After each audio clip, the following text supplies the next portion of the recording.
Fala pessoal, seja bem-vindo a mais um vídeo do ProIGTV, o canal do Índio Gigante. Hoje a gente está aqui em Água Comprida, com esse rio aqui ao fundo, rio maravilhoso, Rio Grande. Aqui em Água Comprida, no Criatório Gigantes do Rio Grande.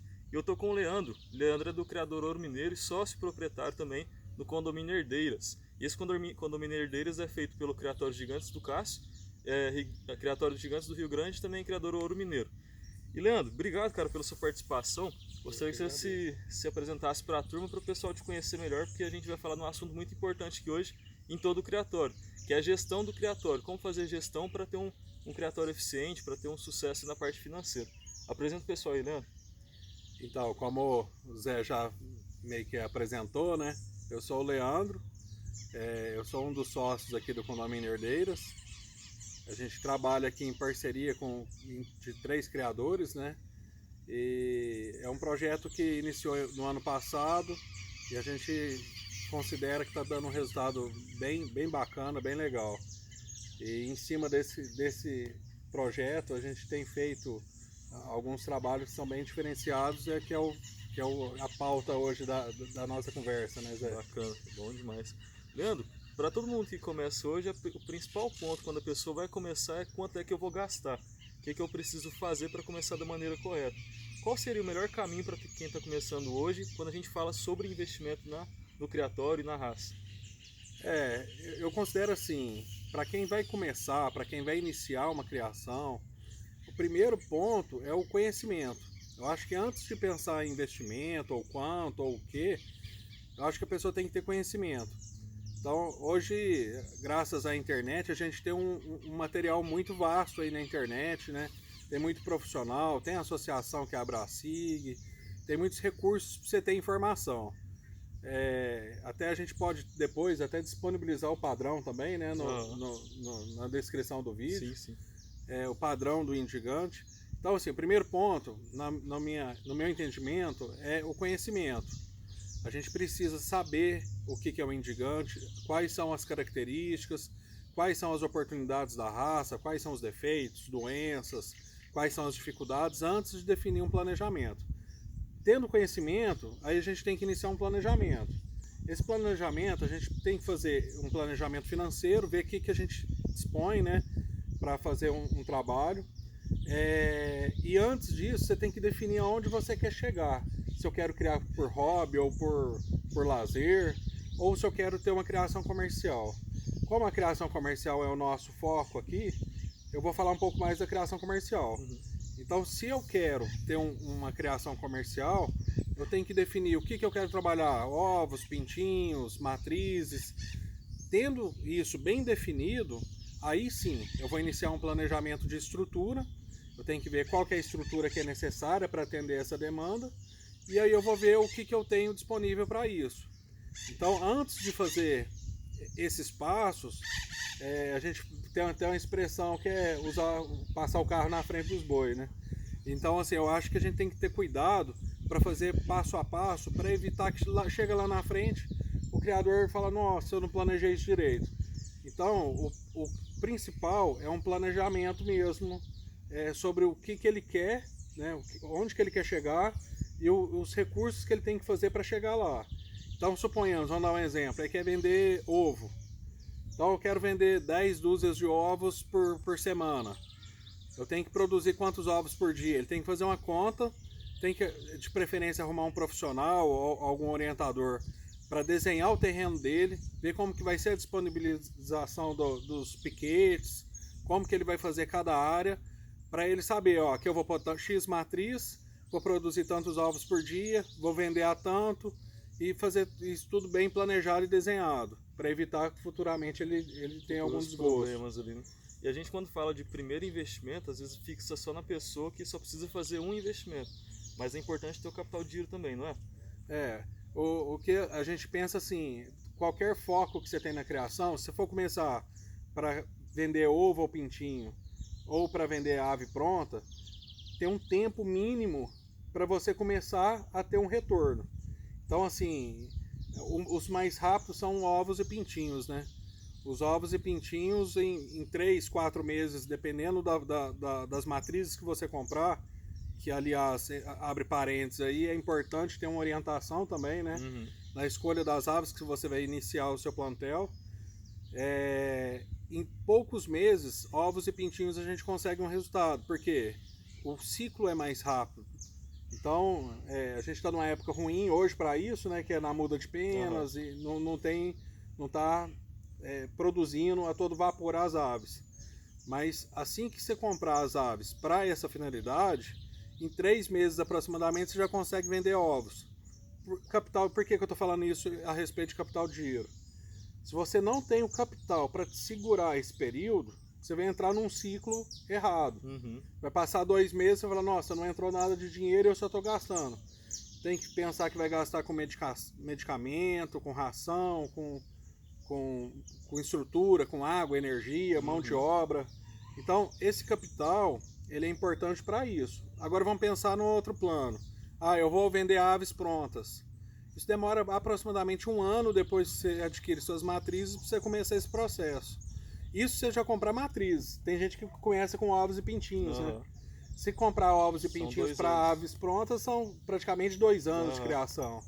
Então esse capital de giro é muito importante saber qual que é o momento que vai começar a ter alguma lucratividade, fazer a previsão do custo que ele vai ter esse período todo, para ele saber como que ele vai lidar com isso. Eu vou precisar de X mil reais para conseguir segurar as pontas até lá. E manter até a produção começar a vir de novo. Então o ideal nisso é que ele tenha uma planilha, né? Que ele faça uma previsão e arrume esse capital de giro antes de iniciar o projeto dele. Porque senão ele vai trabalhar, vai gastar tempo, vai gastar dinheiro, chega no meio do caminho e vai falar, não consigo continuar, não tem para segurar. E é importante nos criatórios também a gente fazer um controle de gastos. Como que você faz esse controle de gastos? Como que você faz essa inserção do controle de gastos com o criatório para não se perder no orçamento? Então, Zé, aqui a gente usa uma planilha, né? Planilha simples de Excel mesmo. Toda entrada a gente lança lá e toda saída a gente lança lá. Então hoje a gente tem custos fixos, né? Que são custos básicos, ração, energia, água, manutenção. E tem exceções, vamos supor, uma ave adoeceu, ela ficou ali no hospital, a gente não deu conta de tratar aqui, tem um veterinário, uma coisa assim, é um custo extraordinário.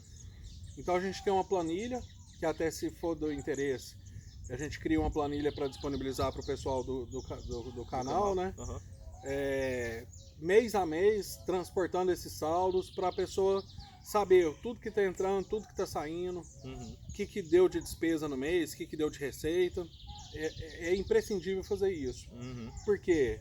Porque criar é muito gostoso. Tem gente que mistura muito o hobby. Quando se tem um projeto comercial, a pessoa mistura a vontade com o lucro. Então ela justifica muito, não deu lucro, mas é muito bom. Então tem que definir, e a planilha ajuda muito isso, que número não mente, né? O número está ali. E é aquilo ali mesmo. Sim, é importante a gente ter esse controle, que nem você falou, às vezes a gente está pensando que o negócio está indo, mas está tendo prejuízo.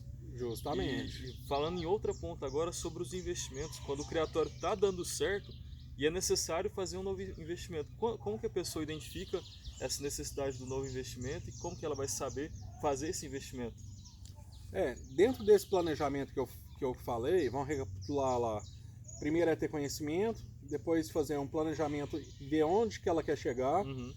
Depois de saber onde ela quer chegar, ela tem que ver o que ela vai investir em estrutura e em matriz. Para essas 2 etapas, a gente aconselha ter um profissional, alguém da área para orientar.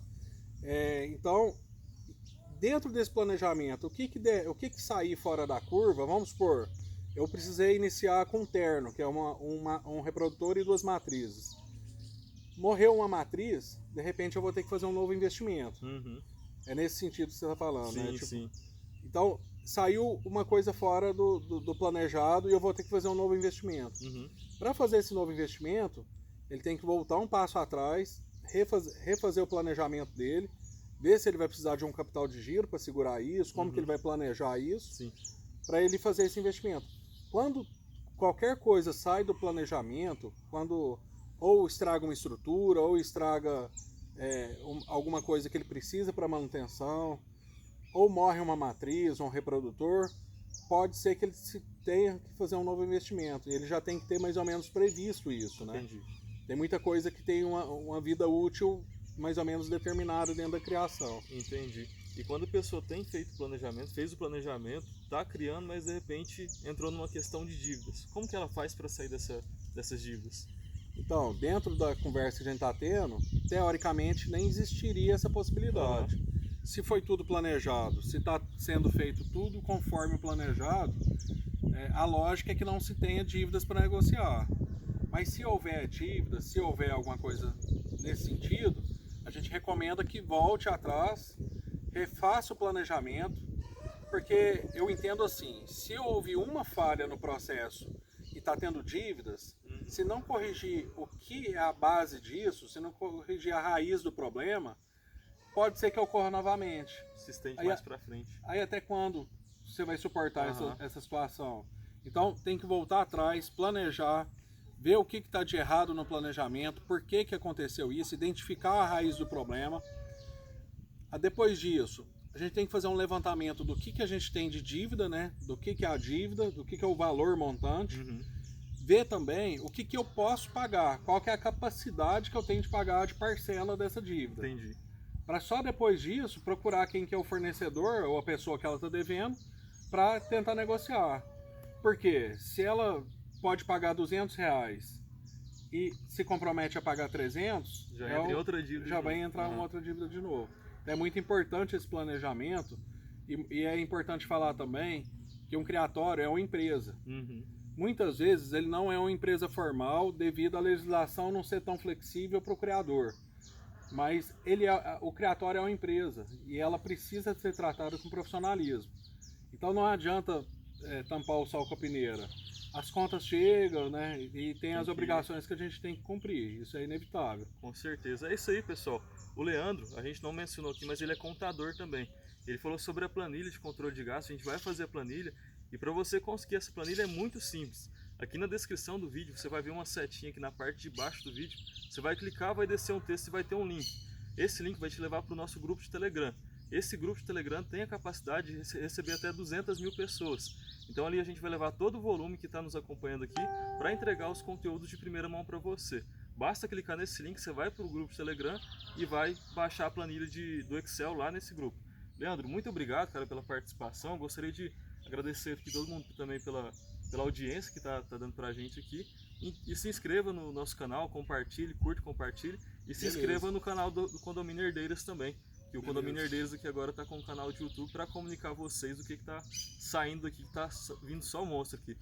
Pessoal, muito obrigado. Obrigado pela oportunidade, Zé. E sempre que vocês precisarem, pode contar com a gente aqui. Fechou. Estamos aqui para isso. Valeu, Leandro. Obrigadão, cara. Obrigado.